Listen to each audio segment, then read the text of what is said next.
Terima kasih. Selamat sore, saya ucapkan Assalamualaikum warahmatullahi wabarakatuh. Salam sejahtera bagi kita semua. Om Swastiastu, Namo Buddhaya, salam kebajikan. Saya ucapkan terima kasih kepada Pusat Studi Peradaban Majapahit ITS yang telah mengundang saya untuk menjadi salah satu narasumber ini. Juga kepada para peserta, saya juga ucapkan terima kasih karena telah sedang mengikuti paparan saya nanti. Baik, karena untuk menyingkat waktu, nah, paparan saya ini cukup panjang sebenarnya, namun karena saya diberi waktu 45 menit, kalau bisa nambah sih Pak, saya ingin nambah gitu Bu ya. Tapi ya saya usahakan untuk bisa tepat waktu, walaupun panjang nanti ada beberapa yang akan saya singkat. Nah, kalau misalnya ada yang ingin mengetahui lebih detailnya, nanti bisa disampaikan di bagian diskusi. Baik, saya coba untuk share screen. Baiklah, materi saya kali ini adalah tentang Atlantis melalui analisis dekodifikasi isyarat dan konvergensi arketip. Mungkin semuanya bingung kali apa artinya, ya. Tapi nanti akan saya jelaskan.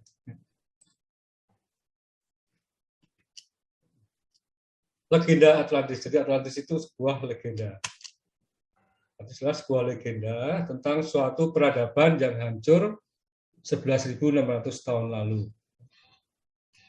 Nah, ini apa itu sebuah legenda? Legenda itu memiliki proses untuk terbentuknya. Nah, ini saya singkat saja. Diagramnya sederhana seperti ini. Legenda itu terbentuk dari peristiwa sejarah yang kemudian dengan berjalannya waktu diceritakan secara turun-temurun mengalami adaptasi. Ada banyak adaptasi sebenarnya, tapi yang utama saya sebutkan di sini ada 4, yaitu lokalisasi, karakterisasi, personalisasi, dan metaforisasi. Nah, kemudian ini akan menjadi legenda dan mitos. Demikian juga ini akan terjadi berulang-ulang, tidak hanya pada satu lokasi saja, tidak hanya pada satu tempat saja, tapi dapat dibawa juga ke tempat-tempat lain ya, dari migrasi orang-orang ke tempat lain. Kemudian apa itu adaptasinya? Tempat di sini lokalisasi, yaitu proses menjadikan suatu legenda bersifat lokal atau menerapkannya pada budaya tertentu. Jadi peristiwa sejarah tersebut kemudian dirubah menyesuaikan dengan lokasi di daerahnya supaya masyarakat dapat mudah menerima. Kemudian ada juga proses yang disebut dengan karakterisasi, yaitu proses penyesuaian karakter atau tokoh di dalam legenda terhadap perubahan manusia dan budayanya sejalan dengan perubahan zaman. Jadi tokoh-tokohnya kemudian tokoh lokal dimasukkan ke dalam legenda. Personalisasi atau kustomisasi yaitu proses penyelesaian legenda untuk mengakomodasi individu atau kelompok individu tertentu. Jadi ada individu di suatu lokasi yang dimasukkan ke dalam legenda tersebut. Dan kemudian adalah metaforisasi, yaitu proses memperlakukan legenda secara metaforis. Dia sebagai suatu kebanggaan suatu wilayah, maka dijadikanlah legenda tersebut masuk ke wilayah tersebut seakan-akan ada peristiwa sejarahnya terdapat di wilayah tersebut. Apakah itu legenda dan apa itu mitos atau bedanya sebenarnya? Legenda itu adalah peristiwa sejarah yang diceritakan secara turun-temurun dan beredar dalam masyarakat. Dan ini mengalami proses adaptasi tadi. Nah, mitos itu adalah proses adaptasi legenda dalam kurun waktu yang lama. Jadi legenda kalau sudah mengalami proses yang lama, yang tertinggal itu hanya karakter-karakter atau tokoh-tokohnya dan makna filosofisnya saja yang beredar dan menjadi keyakinan dalam masyarakat. Dan umumnya diceritakan secara gaib. Dan karakternya diberikan status sebagai dewa atau pahlawan. Nah, karena ini atas ini sebuah legenda, maka untuk itu saya lakukanlah yang disebut dengan kodifikasi, dekodifikasi. Legenda ini dikodifikasi untuk mencari yang disebut dengan arketip. Prosesnya adalah legenda atau mitos tersebut dilakukan delokalisasi, yaitu dengan membuang ya fitur-fitur lokalnya, dikarakterisasi, dipersonalisasi, dan dimetaforisasi. Nah, dari sini bisa didapatkan isyarat atau sign, ya. Sign yang nantinya akan menjadikan arketip. Ya. Apa itu isyarat? Isyarat adalah makna-makna konotatif atau lebih yang terdapat dalam sebuah legenda. Nah, makna konotatif untuk kedua ini nanti akan saya jelaskan apa. Dan arketip atau kadang-kadang disebut dengan prototip, walaupun sedikit berbeda ya, yaitu pola atau model asli di mana semua legenda yang sejenis adalah representasi atau salinan. Jadi arketip itu adalah model asli atau pola dasar lah ya, pola dasar dari suatu legenda yang ini akan terbawa terus selama perjalanan proses legenda yang dari waktu ke waktu. Nah, arketip ini selalu terbawa dalam proses. Dan langsung masuk ke Atlantis. Nah, Atlantis ini adalah sebuah legenda yang terbentuk tapi dalam waktu yang masih singkat. Jadi masih banyak arketip yang dapat diambil dari legenda ini. Ini prosesnya adalah awalnya adalah dari seorang pendeta Sonches pada 600 sebelum Masehi, yaitu seorang pendeta senior di Kuil Sais yang berada di Nil, Mesir. Sonches ini membaca dan menafsirkan catatan sejarah pada prasasti. Mereka memiliki prasasti yang di dindingnya itu terdapat catatan sejarah tentang salah satunya menceritakan tentang Atlantis. Nah, kemudian Sonches ini menceritakan kepada Solon. Solon ini adalah seorang negarawan, pujangga, dan ahli hukum di Athena, orang Yunani ya, yang datang ke kuilnya. Kemudian diceritakanlah kisah Atlantis tersebut oleh Sonches kepada Solon. Solon menerjemahkan kisah, mengganti nama-nama, dan menulis puisi. Ini kebiasaan orang Yunani ya, kalau mendapatkan cerita itu selalu diganti namanya menjadi nama-nama lokal. Ya. Misalnya ya, ini Atlantis itu juga nama Yunani. Nama aslinya tidak tahu. Ini yang harus saya cari apa nama asli Atlantis ini. Selain itu juga Sonches itu selain menceritakan Atlantis juga menceritakan kisah-kisah lain ya. Antara lain Noh ya. Itu di Yunani dijadikan Deukalion ya. Dan Adam di Yunani dijadikan menjadi Prometheus. Ya, sumber legendanya adalah sama. Kemudian dari Solon ini berdalah ke masyarakat Helena. Helena itu adalah Yunani ya. Orang-orang Helena itu artinya orang-orang Yunani.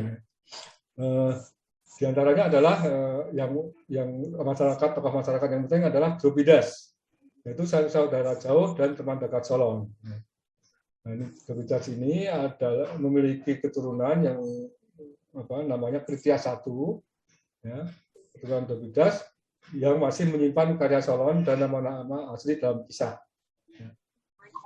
Dan Kritias ini menceritakan kisah Atlantis tersebut ke cucunya, yaitu Kritias II, kira-kira 400 sebelum Masehi. Nah, Kritias II ini selain mendapatkan cerita dari Dropidas, juga mendapatkan cerita ini dari masyarakat Yunani pada waktu itu, yaitu pada setiap festival yang disebut dengan Festival Apaturia. Nah, dalam festival tersebut ada acara yang disebut dengan registrasi kaum muda. Nah, dalam acara tersebut ada orang tua selalu menekankan kepada anaknya untuk dapat menyampaikan cerita. Di antaranya adalah cerita tentang Atlantis, atau juga membaca puisi, dan juga menyanyikan lagu-lagu dari syair yang ditulis oleh Solon. Kemudian menurut Kritias II ini ya. Nah, kemudian Kritias II ini setelah dewasa ya, atau bahkan ya setelah dewasa menceritakan kepada Socrates. Socrates ini adalah seorang filsuf Yunani juga yang sangat terkenal ya. Nah, disinilah Critias menceritakan kisah Atlantis tersebut secara rinci. Walaupun yang diceritakan adalah sudah menjadi legenda. Ya. Nah, legenda Atlantis ini baru berumur, waktu diceritakan oleh Critias, itu baru berumur 200 tahun. Anggapannya dari Sonces yang memiliki catatan sejarah. Sehingga masih belum banyak berubah dan masih banyak arketip atau pola dasar yang masih dapat diambil. Nah, kemudian cucu keponakan Critias II yang bernama Platon, yaitu kira-kira 360 sebelum Masehi. Ini juga seorang filsuf terkenal di Athena, mungkin bapak filsuf dunia adalah Platon ini. Ini menulis apa yang diceritakan oleh Critias dalam dialog yang disebut dengan Timaios dan Critias. Nah, di manakah Sais itu ada di Mesir, di Delta Nil di Mesir ini. Nah, ini adalah Yunani. Jadi Solon, orang Yunani ini datang ke kuil ini dan ketemu dengan seorang pendeta senior di kuil tersebut. Nah, sekarang sudah menjadi situs arkeologi di Sais ini kuilnya. Namun tinggal fondasi-fondasinya aja. Kuilnya sendiri sudah hancur, yaitu pada waktu pengembangan pertanian di sini dianjurkan untuk menjadi pupuk, sehingga ya prasasti aslinya tentang Atlantis tersebut sekarang sudah tidak ada. Peninggalan kisah Atlantis sendiri hanya satu-satunya yang ada, yaitu yang ditulis oleh Platon. Bisa kita lihat di sini Athena ya, ini ada di Yunani ya. Kalau orang Yunani, orang kita mengenalnya dengan Ionian ya. Ionian ini karena cikal bakalnya orang Yunani berasal dari Ionian ya. Sehingga menjadi bahasa Indonesia Yunani ya. Ini ada daratan dan ada beberapa pulau ya. Nah, bisa kita lihat di sini ada Pura Heraklion ya. Ini di mana Herakles ya disahkan ada di sini. Nah, ini menjadi sebuah acuan bagi pelaut Yunani sebagai daerah yang dapat dinavigasi dengan aman adalah dengan Heraklion ini. Makanya ada istilah Tugu Heraklion, ya, Tugu Herakles ya, yang sebenarnya artinya adalah menunjukkan, arti konotatifnya adalah menunjukkan adanya mulut laut yang kalau mau belayar keluar dari sini harus berhati-hati. Ya. Ketika Sonces menggambarkan kisah Atlantis yang tertulis pada dinding kuil, Solon bertanya, di mana lokasi Atlantis? Sonces sebagai seorang Mesir memiliki pengetahuan yang lebih luas tentang geografi dunia melalui tradisi mereka untuk mewariskan sejarah kuno melalui catatan. Jadi cukup dikenal bahwa Mesir itu memiliki catatan yang otentik, lebih otentik ya, apalagi tentang sejarah, dia tulis semua. Temuan arkeologi terbaru menunjukkan bahwa orang Mesir kuno sebelum Sonces memiliki kemampuan untuk melakukan pelayaran jarak jauh, melintasi lautan, melintasi samudera, untuk mendapatkan barang berharga seperti emas, kemenyan, kamper, kayu manis, kayu biru, dan lain, seperti halnya kisah ekspedisi ke tanah Wenet. Nah, Solon sebagai orang Yunani, ini ditulis oleh Plato, Sonces kepada Solon, tidak ada catatan kuno yang diwariskan padamu oleh tradisi kunomu, atau pengetahuan apapun menghilang seiring perkembangan zaman. Jadi orang Yunani pada umumnya itu kurang memiliki pengetahuan tentang geografi dunia. Yang dikenal orang Yunani pada masa Solon terbatas pada wilayah di sekitar Laut Mediterania saja. Hanya sedikit orang yang memiliki pengetahuan di luar wilayah tersebut. Nah, dengan demikian maka Solon maupun nanti seterusnya termasuk Platon itu tidak tahu di mana Atlantis itu. Yang mereka tahu bahwa tempatnya ada sangat jauh di seberang samudera. Jadi bukan di sekitar mereka. Kalau misalnya ada di sekitar mereka, pasti mereka akan menuliskan di mana tempatnya. Nah, menjawab pertanyaan tersebut, Sonces kemudian menjelaskan kondisi geografis Atlantis menggunakan deskripsi. Ya. Untuk geografinya misalnya dijelaskan secara deskripsi, termasuk benda-benda yang tidak dikenal oleh Solon. Nah, ini akan saya sampaikan dekodifikasi isyarat. Ya. Apa itu dekodifikasi isyarat? Ya. Yang saya gunakan adalah ilmu semiotika, yaitu sebuah bidang ilmu filsafat yang mempelajari isyarat atau sign. Ya. Nah, isyarat itu memiliki dua komponen, yaitu pengisyarat dan terisyarat. Jadi isyarat ini terdiri dari dua komponen. Pengisyarat itu adalah hal yang memberi makna, yang diterima oleh indera manusia. Kemudian terisyarat itu yang timbul dalam pikiran konsep mental. Nah, semiotika ini ilmu filsafat yang dapat digunakan untuk berbagai bidang ilmu. Nah, dalam bidang bahasa, linguistik, itu disebut dengan semantika. Nah, isyarat ini menjadi makna. Jadi sebuah bidang dalam ilmu bahasa yang mempelajari makna. Kemudian dalam model triad ekonomi, menurut Charles Sanders Peirce, itu pengisyarat itu bisa digolongkan menjadi tiga bagian, yaitu ikon, yaitu yang secara fisik menyerupai terisyarat, indeks, bukti tentang adanya terisyarat, simbol memiliki hubungan budaya dengan terisyarat. Contohnya misalnya ini, sebuah foto pohon. Ini adalah sebuah ikon. Artinya ini menunjukkan representasi dari benda aslinya pohon itu sendiri. Jadi ada isyarat secara ikon. Kemudian juga ada indeks. Ini adalah dari penglihatan mata, melihat ada sesuatu, ya, seperti ini, jadi bukan foto ya, dilihat ada asap misalnya. Ya. Ini sebuah indikasi, sebuah bukti bahwa di bawah sini ada proses pembakaran. Ya. Kemudian simbol adalah memiliki hubungan budaya dengan terisyarat. Jadi contohnya adalah lampu lalu lintas ini. Ini adalah berupa simbol. Jadi untuk mengetahui maknanya, mengetahui apa arti isyaratnya, orang harus tahu dulu apa artinya. Ya, jadi ada hubungan budaya. Ilmu semiotika ini juga dapat digunakan di bidang sejarah misalnya ya. Ikon ini misalnya, foto, video menjadi bukti sejarah. Ya. Dan indeks ini artinya bukti fisik ya, indeks itu bukti fisik. Ya. Jadi arkeologi misalnya itu adalah menggunakan pengisyarat indeks. Jadi bukti fisiknya ya, peninggalan-peninggalannya ya. Itu. Nah, ada juga dengan yang berhubungan dengan simbol, yaitu yang berhubungan dengan budaya manusia.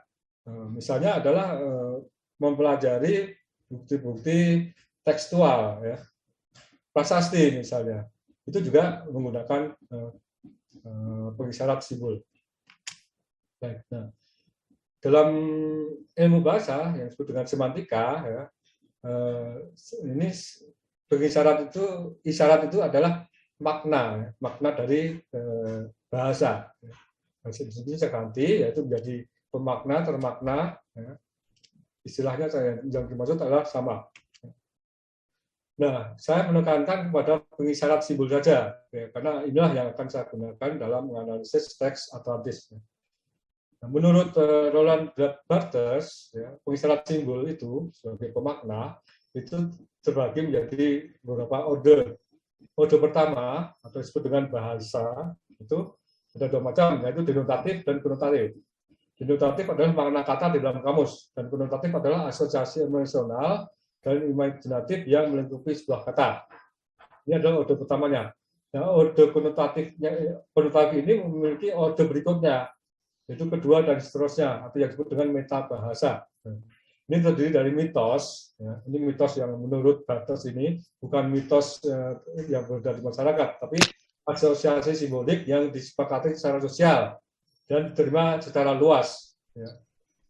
Dan ada ikut signifikasi, yaitu isyarat order pertama menjadi pengisyarat order kedua. Cara diagram adalah ini. Ini adalah isyarat mode pertama, ya. Pemakna order pertama, terdiri dari pemakna dan termakna. Ini menjadi pemakna untuk order kedua. Ada termaknanya juga menjadi pemakna order kedua. Dan selanjutnya, ini menjadi pemakna ya, order ketiga. Contohnya adalah kata mawar. Ya. hurufnya ini sendiri juga merupakan simbol ya, simbol yang harus dipelajari oleh manusia untuk dapat membacanya. Ini adalah sebuah pemakna. Nah, termakna kata mawar itu secara denotatif adalah hanya sebuah bunga saja. Secara konotatif adalah suatu simbol cinta. Sedangkan secara mitos, menurut Barthes ya, itu seorang pria mencintai seorang wanita. Nah, pemaknanya adalah Andi, contohnya Andi memberi Sinta sebuah mawar. Termanaknya adalah Andi mencintai Sinta. Nah, ini akan saya gunakan dalam analisis saya. Dalam semantika ini juga, menurut Roman Jacobson, ada hubungan antara pemakna dalam menentukan termakna. Ada hubungan sintakmatis, yaitu pemposisian, urutan pemakna menentukan termakna. Dan ada hubungan paradigmatis, asosiasi pengisyarat atau pemakna lain menentukan termakna. Contohnya adalah untuk sintakmatis. Kata itu makan nyamuk. Nah, apabila di komposisinya dirubah, nyamuk itu makan katak, maka artinya maknanya akan berubah. Namun secara paradigmatis, misalnya kata itu makan nyamuk, kata itu makan lalat. Nah, ini juga menyebabkan artinya berubah.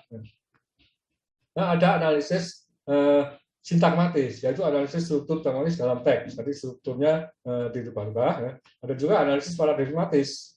Analisis paradigma yang tertanam dalam teks sering menggunakan uji komutasi. Nah, uji komutasi itu apa? Yaitu uji yang digunakan dalam analisis paradigmatis untuk menentukan apakah perubahan tingkat pemakna akan merubah tingkat termakna.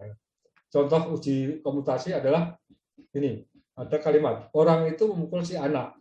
Coba kalau dirubah, kata anak ini menjadi bayi, gadis, balita, waria, atau pencuri, atau yang lain. Maka artinya akan berbeda. Anak ini masih secara umum ya.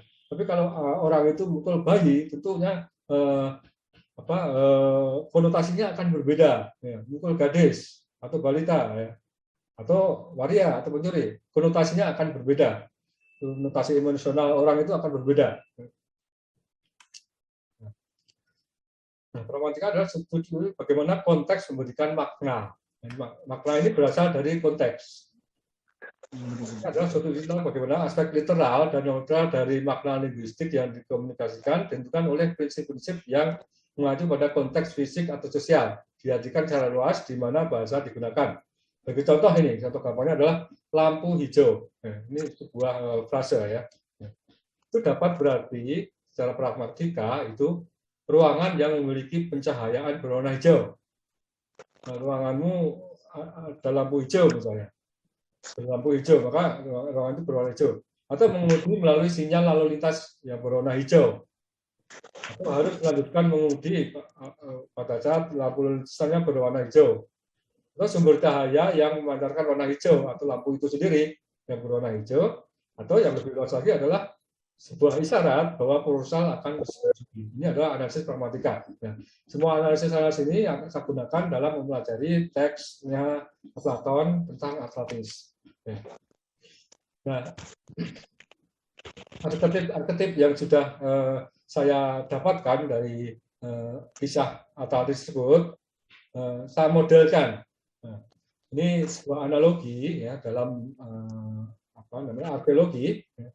Ada analogi yang cocok ya, yaitu yang disebut dengan model kereweng maksudnya. Kereweng itu adalah pecahan tembikar ya. Apabila pecahan tembikar ya di suatu ya. Kemudian mencoba menyusun ya. Bagaimana pecahan tembikar tersebut bentuknya seperti apa? Nah, susunannya adalah seperti ini. Sudah terlihat bentuk asli dari tembikar tersebut walaupun banyak yang hilang ya, yang kosong ini. Dan juga nanti kisah Atlantis juga menggunakan model seperti ini. Kalau di pembangunan candi, renovasi candi, itu yang disebut dengan anastilosis.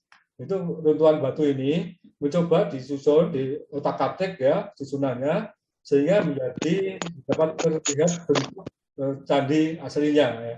Tergantung berapa banyak yang masih tersisa atau tertinggal dan berapa banyak yang hilang ya. Semakin banyak yang masih tertinggal, berarti bentuknya akan semakin jelas tadi tersebut. Itu juga kalau secara umum itu adalah menyusun puzzle. Ya. Jadi ada potongan-potongan pasal yang dengan berbagai karakteristik ya, warna, bentuk dan sebagainya, ini dapat disusun menjadi sebuah susunan pasal yang utuh. Ya. Walaupun kalau ada yang hilang, tentu saja nanti ada yang bolong-bolong. Nah, tergantung berapa banyak yang hilang, itu nanti gambar yang ada di pasal tersebut apa itu akan kelihatan. Nah, di sini memiliki beberapa arti, beberapa nama ya. Artinya digunakan untuk memberi nama kerajaan atau wilayah kekuasaan Atlantis sendiri. Ada juga yang ditulis oleh Plato itu Laut Atlantis, laut tempat pulau ibu kota berada. Mulut Atlantis, mulut lautnya Atlantis. Pulau Atlantis yaitu mulut tempat ibu kota berada dan kota Atlantis ibu kota kerajaan. Nah ini adalah 5 yang harus saya cari ya untuk menemukan Atlantis. Ya. Adalah contoh analisis sintakmatis dan paradigmatis yang saya gunakan dalam menganalisis teksnya Platon. Ya. Di dalam Kritias 118a. Ini huruf Yunaninya, tulisan Yunaninya. Kemudian saya gunakan analisis sintakmatis dan paradigmatis. Ya. Ini pertama-tama, kemudian hampir seluruhnya, hampir keseluruhan kondisi umum secara keseluruhan ini ada analisis paradigmatisnya ya.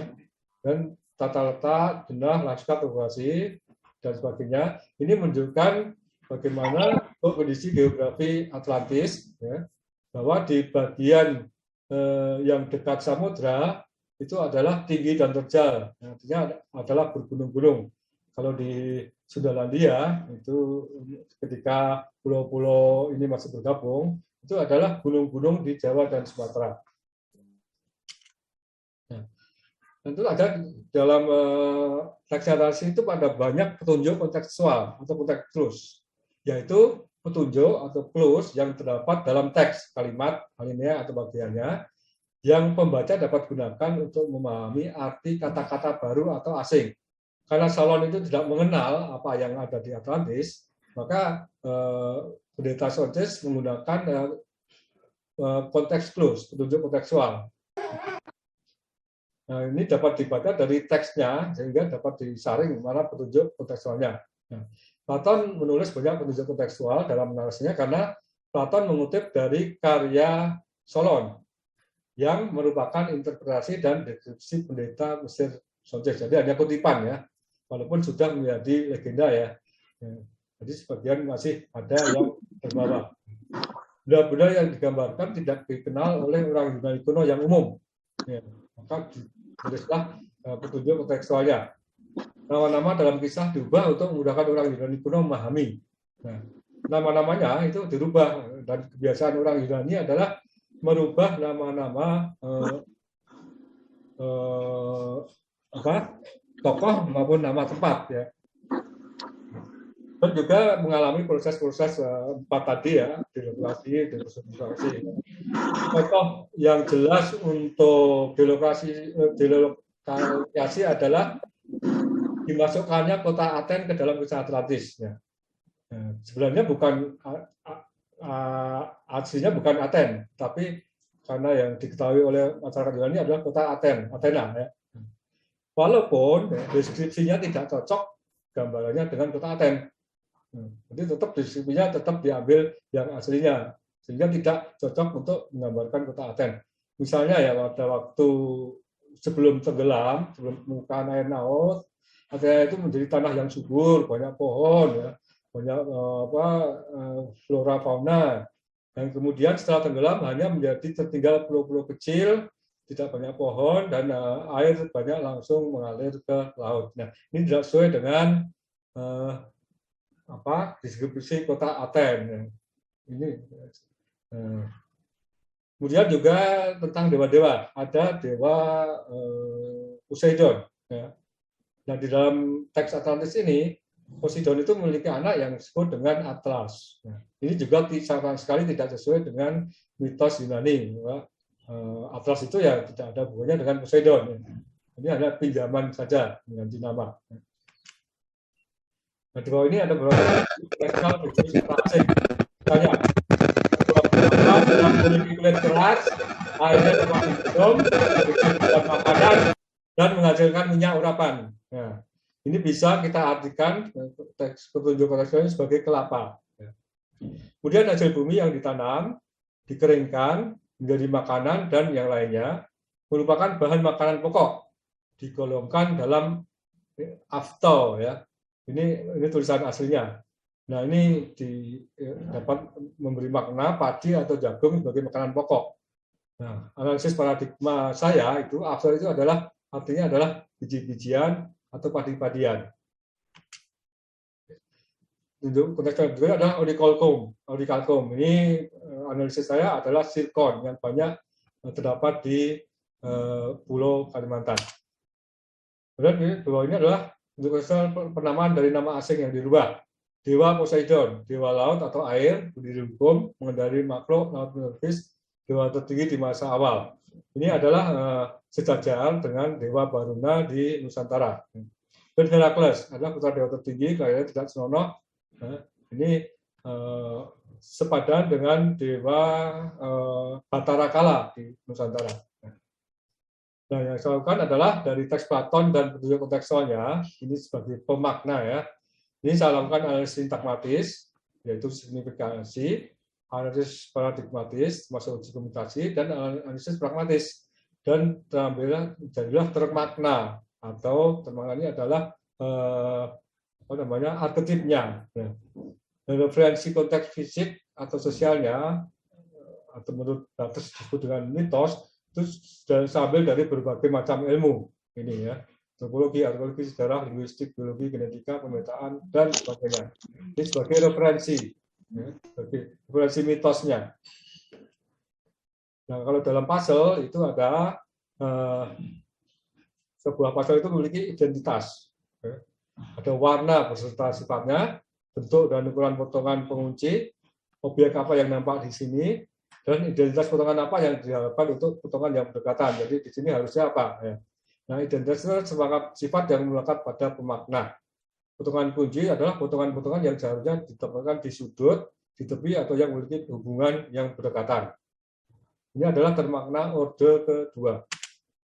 Nah, ini ada banyak sebenarnya pemaknanya, namun akan saya singgung sedikit-sedikit saja karena terbatasnya waktu. Yang pertama adalah mengubah nama dari kisah aslinya. Pemaknanya atau arketipnya adalah nama-nama dalam kisah diubah dari Mesir, menjadi Mesir masa Sonjes, selalu mengubahnya lagi ke dalam Yunani, termasuk nama tempat dan nama Atlantis telah berubah namanya. Ini telah mengalami proses adaptasi. Kemudian waktu kejadian, ya, arketipnya adalah periode Atlantis adalah sebelum dan sampai sekitar 11.600 tahun lalu. Tidak semua peristiwa dalam kisah berada pada periode Atlantis, tapi juga pada masa Sonjes. Jadi Sonjes itu bercerita tidak hanya pada periode Atlantis saja, tapi juga pada masanya. Lokasi Atlantis disebut terhadap Mesir atau Yunani. Arketipnya atau termakna udah betulnya adalah Atlantis tetap jauh, di titik yang jauh ya, dari Mesir atau Yunani, melintasi samudra Pasifik, Hindia atau Atlantik, atau disebut samudra. Atlantis bukan terletak di sekitar Mediterania, Eropa, Afrika Utara, atau Asia Barat, tempat yang dikenal oleh Solon atau masyarakat Yunani. Ini adalah gambar-gambarnya bahwa mereka menyebut samudra itu sebagai samudra Atlantik, walaupun samudra Hindia itu juga disebut sebagai samudra Atlantik. Bahkan pada abad ke-1 pun masih menulis samudra Hindia yang di dekat India itu sebagai samudra Atlantik. Nah, dan iklim, vegetasi, flora dan fauna, dan identitas sosial. Nah, termaknanya adalah Atlantis serta wilayah yang memiliki ciri-ciri di atas. Itu ciri-ciri ini, lautan tinggi, melimpah, dan sebagainya. Atau ciri-ciri wilayah tropis. Ada 3 kemungkinan sehingga lokasi Atlantis itu, yaitu Asia Tenggara, Afrika Tengah, atau Amerika Tengah. Ini adalah yang beriklim tropis dari sini, ada 3 tempat kemungkinan. Kemudian identitas birokrasi wilayah kekuasaan. Nah, ini ya adalah sebuah arketip yang sangat kuat menggambarkan geografi Atlantis. Di wilayah kekuasaan Atlantis adalah wilayah Sindalaria pada 1.600 tahun lalu. Ini saya tunjukkan dalam slide ya. Wilayah pada lebih besar dari gabungan Libya dan Asia Kecil. Ini Libya kecil dan Sindalaria adalah cocok ya. jalan menuju ke pulau-pulau lain dan melewati pulau-pulau ini menuju ke benua di sebelahnya. Jadi dari Sudalana ini dapat menuju pulau-pulau lain di sini dan kemudian dapat menuju lagi ke benua di seberangnya. Bicara lebih dekat seperti ini. Nah, wilayahnya ini berbeda dari Libya dan Asia Kecil, kemudian menuju ke pulau-pulau lain dan menyeberangi benua di seberangnya yang meliputi samudera. Ya, kemudian di wilayah yang terjal menjulang pada sisi samudera, ini seperti saya contohkan tadi. Kemudian Mesir ini ada di sebelah barat, berarti melewati berarti dilihat dari Mesir. Ada juga di Amerika, tapi tidak cocok karena Mesir ada di sebelah sini dan ini juga bukan berupa benua. Ya. Kemudian mulut laut atau Tugu Herakles, ini sebuah bentuk potensial. Bermakna udah keduanya adalah sebuah mulut laut di Atlantis di mana kedua tanjung di sisinya digunakan sebagai penanda pengetahuan geografis maritim. Dalam tradisi Yunani disebut Tugu Herakles. Nah, ini jadi Atlantis itu berada di dalam mulut laut. Nah, ini disebutkan tadi bahwa yang Tugu Herakles atau mulut laut itu di Yunani sebagai batas keamanan untuk berlayar. Pertama itu adalah di sekitar Pulau Herakles ini, mulut laut. Dan kemudian berkembangnya waktu itu berpindah area pengetahuan mereka menjadi Selat Sisilia dan kemudian terakhir adalah Selat Gibraltar. Identitas produk mineral, ya, aktifnya adalah nanti berada di wilayah di mana emas, perak, perunggu, dan timah berlimpah. Kemungkinan besar adalah Asia Tenggara. Di produk mineral timah ya, dan juga ini banyak di Asia Tenggara. Dan waktu itu zaman kuno itu yang diketahui menghasilkan timah, emas, dan sebagainya itu hanya di Asia Tenggara. Zirkon ini aktifnya adalah Atlantis berada di wilayah di mana zirkon berlimpah. Kemudian besar adalah Asia Tenggara. Ini adalah produk zirkon, ya, seperti Asia Tenggara atau Asia Selatan, ya, ada juga yang di Afrika. Kemudian gajah.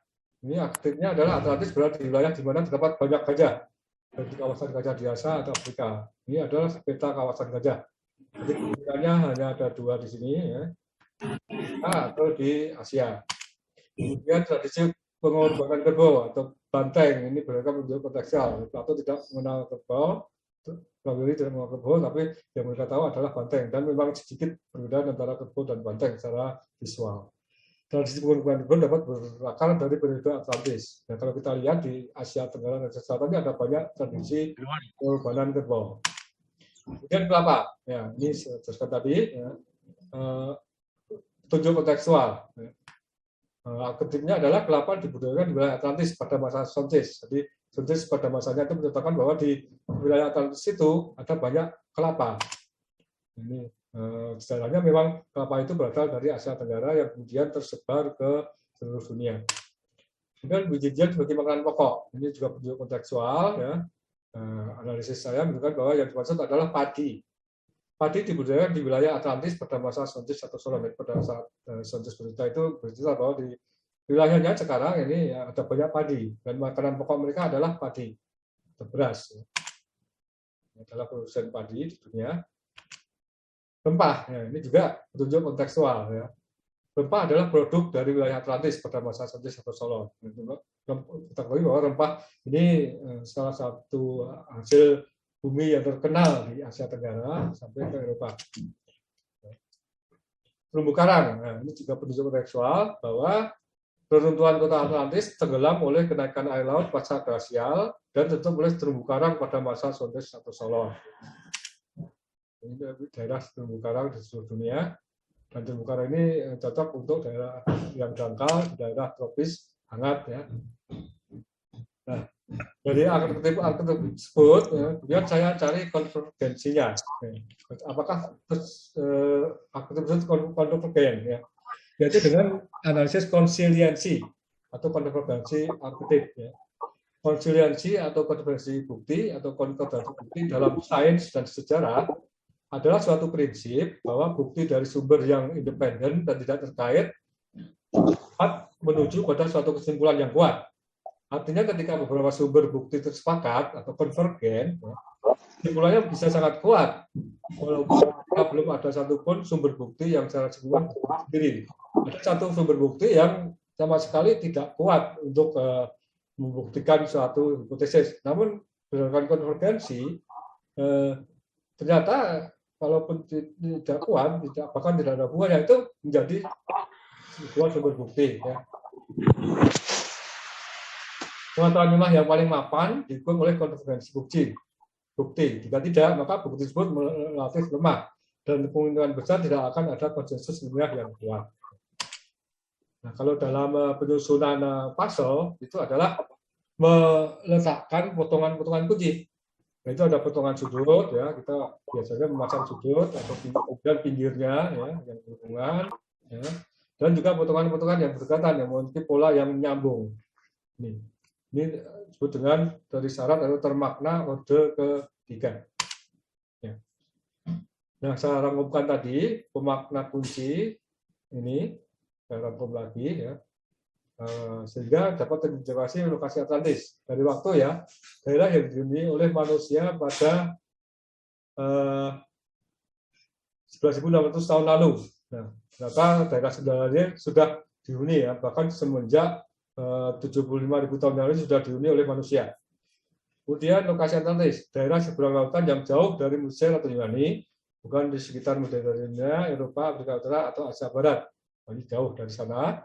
Kemudian dari segi iklim, yaitu kemungkinan iklim tropis adalah Asia Tenggara, Afrika Tengah, Amerika Tengah.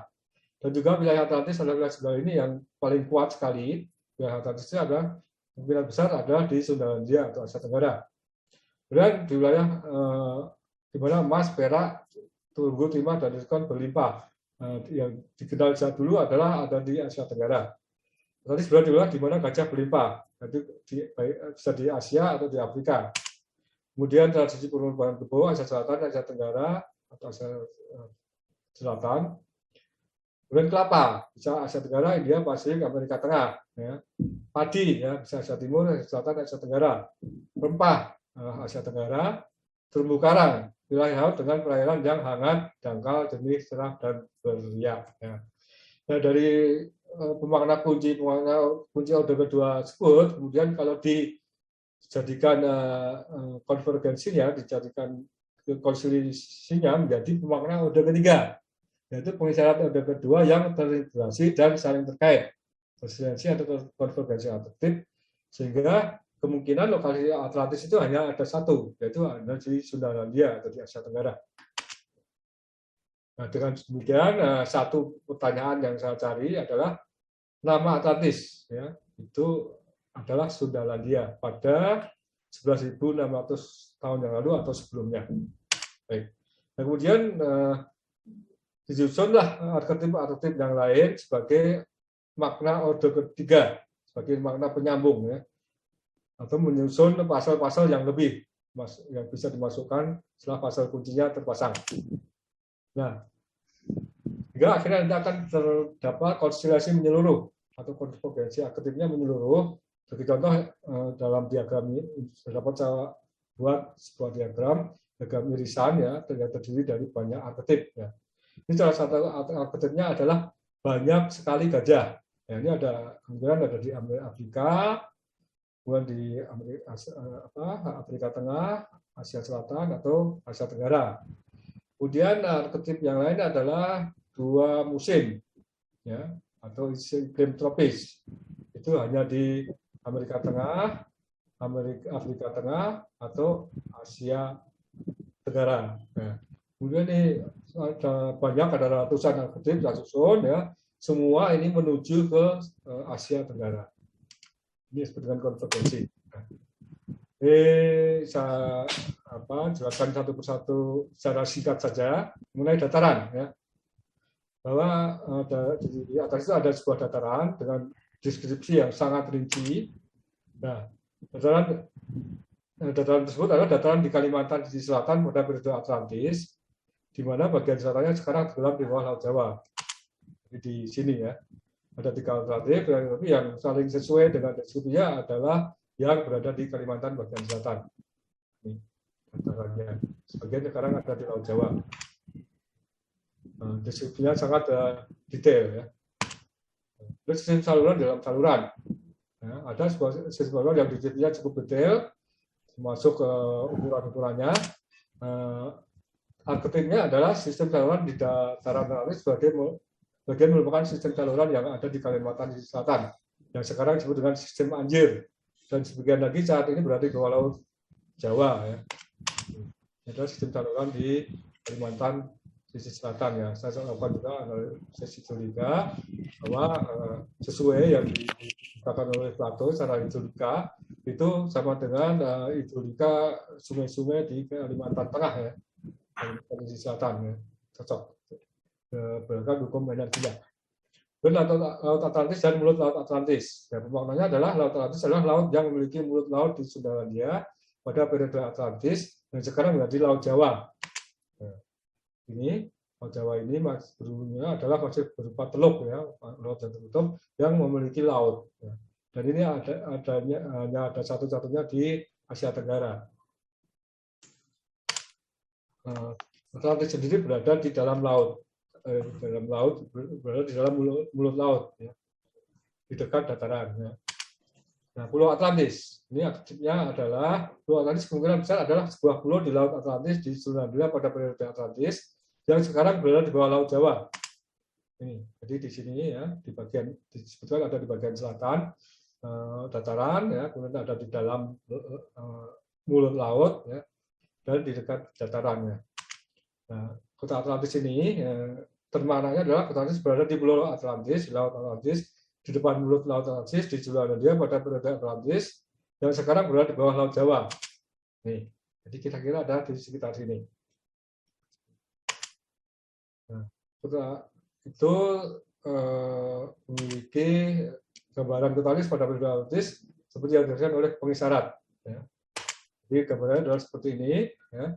Ada lingkaran-lingkaran konsentris yang terdiri dari air dan daratan, kemudian ada pusat kerajaan, ada bukit kecil di dekat pusatnya, yang di atasnya ada sebuah kuil. Ya. Kalau gambarkan tiga dimensi adalah seperti ini, ya, ada kuil di sini ya, dan lingkaran-lingkaran ini yang menonjol. Ya. Lalu Tuan Kota Atlantis ini arketipnya adalah tertutup oleh terumbu karang bernama Gosong Gia di Laut Jawa. Prosesnya terjadi selama kenaikan permukaan laut. Nah ini adalah Gosong Gia ya, yang sudah dipetakan bawah lautnya. Nah, ini kemudian saya plot ya dimensi-dimensi kota Atlantis ya, sesuai dengan deskripsi yang diberikan oleh Platon seperti ini. Ya. Masih kelihatan ya ini bukit kecilnya masih kelihatan. Kemudian dinding-dindingnya menyerupai lingkaran juga masih kelihatan. Selain itu juga kedalamannya, ini sesuai dengan kedalaman 11.600 tahun, bisa dihitung permukaan lautnya, yaitu sekitar 60 atau 50 sampai 60 meter. Nah, geologinya itu memiliki ciri ya bahwa batuannya itu berwarna putih, hitam dan merah. Kemudian ada mata air ya, dingin atau panas. Dan juga batuannya dapat dilubangi untuk dijadikan dok kapal ya. Nah ini saya cari vektor geologi yang seperti ini di mana karena pulaunya sudah tenggelam, saya cari di dekatnya yaitu Pulau Bawean yang memiliki formasi atau formasi geologi yang sama karena berada dalam satu busur ya, dan juga berupa pulau vulkanik. Ini ya. Jadi berada dalam satu busur ya. Nah, ini Atlantis di sini dan Bawean di sini. Nah, di sana saya menemukan bahwa Bawean itu terdiri dari batuan beku dengan batu-batuannya 3 warna, yaitu asam itu berwarna putih, basalt berwarna hitam, dan oksida besi berwarna merah. Juga terdapat mata air panas di sana ya, selain mata air dingin juga saja ya. Ini yang saya masukkan sebagai arketip ya, sebagai salah beberapa puzzle yang mesti saya susun. Dan mitos dewa laut, ya, arketipnya adalah dewa laut Poseidon, nama sudah diganti, ternyata adalah dewa laut Baruna di Nusantara. sana. Pulau Kalimantan itu adalah Pulau Warnapura atau Pulau-nya Pulau Baruna. Ya. Nah, berubahnya adalah dari nama Baruna, kemudian Baruna atau Barune, Brune atau Brune, Boni, yang kemudian menjadi terkenal menjadi nama Borneo. Nah, ini berasal dari kata Baruna. Ya. Gempa bumi dan tsunami itu dari bentuk kontekstual, ya, terutama tsunami ini karena Matro tidak mengenal tsunami, tapi disebutkan bahwa ada banjir dari laut. Ya. Nah, Atlantis sebenarnya cocok dengan seringnya terjadi gempa bumi dan tsunami. Ini juga menjadi salah satu arketip ya yang dapat disusun. Tenggelam kata ya. Bisa dipersingkat mungkin 5 menit lagi, Pak Dhani? Baik ya.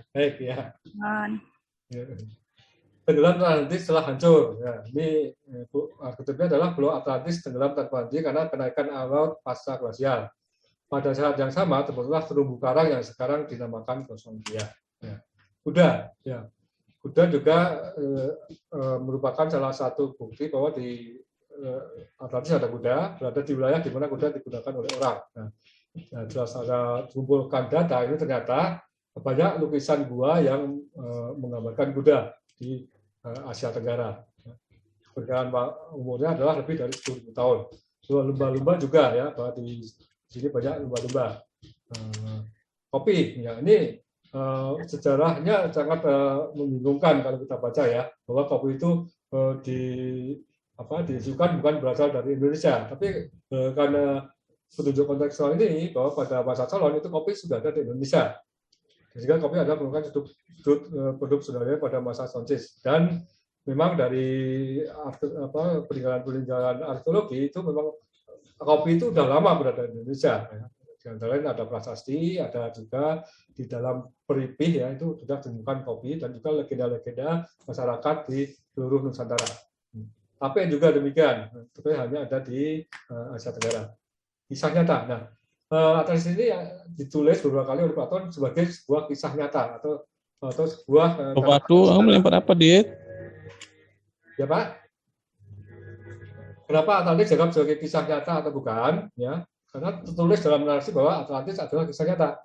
Dapat benda-benda yang digambarkan dalam kisah yang tidak dikenal oleh orang Yunani kuno pada umumnya dengan narasi disebut yang rinci. Tunjuk kontekstual menunjukkan bahwa itu tidak diketahui oleh mereka.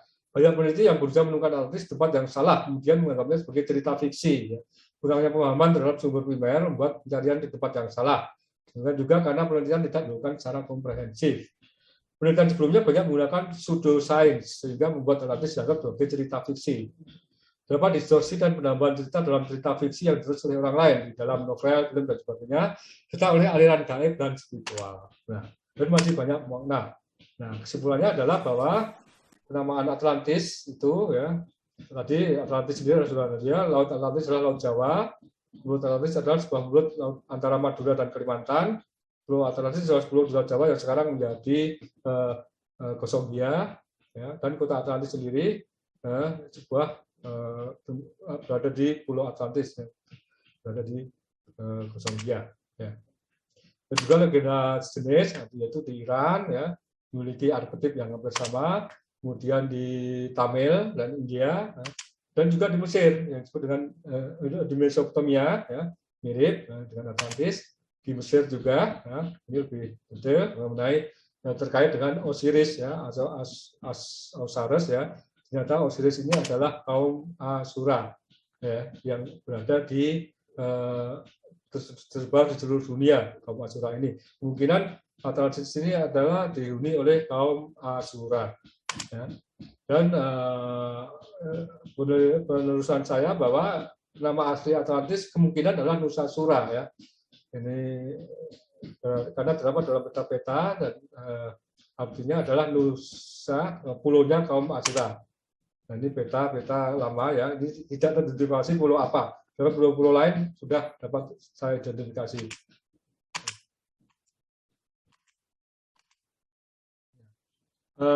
Mungkin waktu sudah habis ya. Apakah saya berhentikan sini atau kalau masih diberi waktu saya ingin melanjutkan, Bu. 2 menit lagi mungkin Pak Dhani, monggo silakan. 2 menit, baik. Ya, baik. Ya.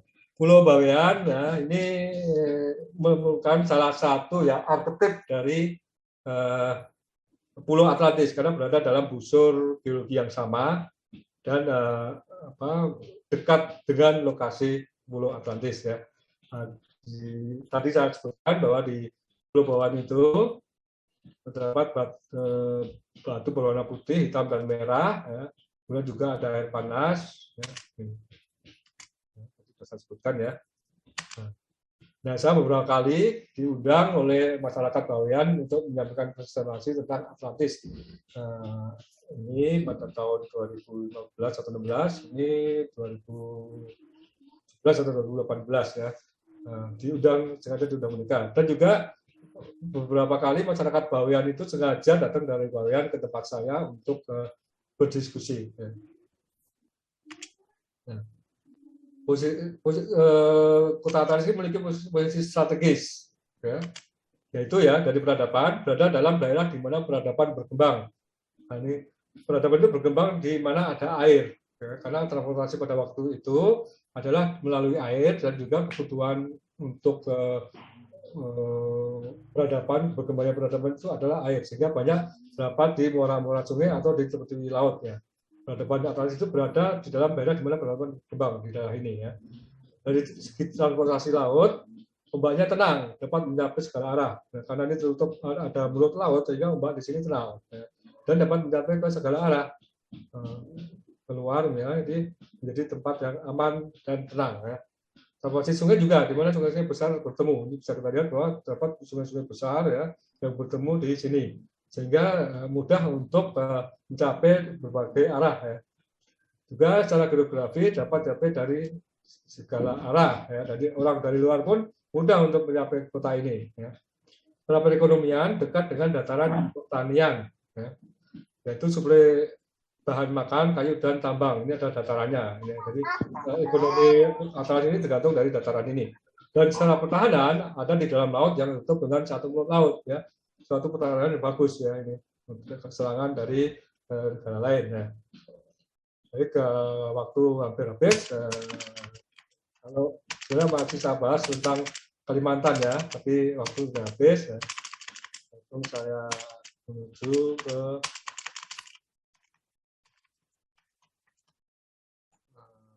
ini ya, sebagai Kalimantan sebagai IKN ya. Nah, Pulau Kalimantan atau Borneo itu dulunya adalah pusatnya Atlantis ya, The Garden of Eden ya, Taman Eden, Paradise atau tanah surga, ya, kenal dengan negara tanah surga, diberi nama Taprobana. Ini ternyata adalah artinya Taprobana itu adalah Warunapura, tempatnya Dewa Baruna. Kemudian juga disebut dengan tempatnya Dewa Baruna. Dan the capital city of Indonesia will be here. IKN akan ada di sini. Jadi memang dari dulu sudah memiliki sejarah yang cukup panjang menjadi pusatnya peradaban. Demikian presentasi saya sampai yang bisa saya sampaikan karena waktu terbatas, sehingga saya akhiri sampai di sini. Waktu saya kembalikan ke Bu Ida sebagai moderator. Terima kasih, Bu.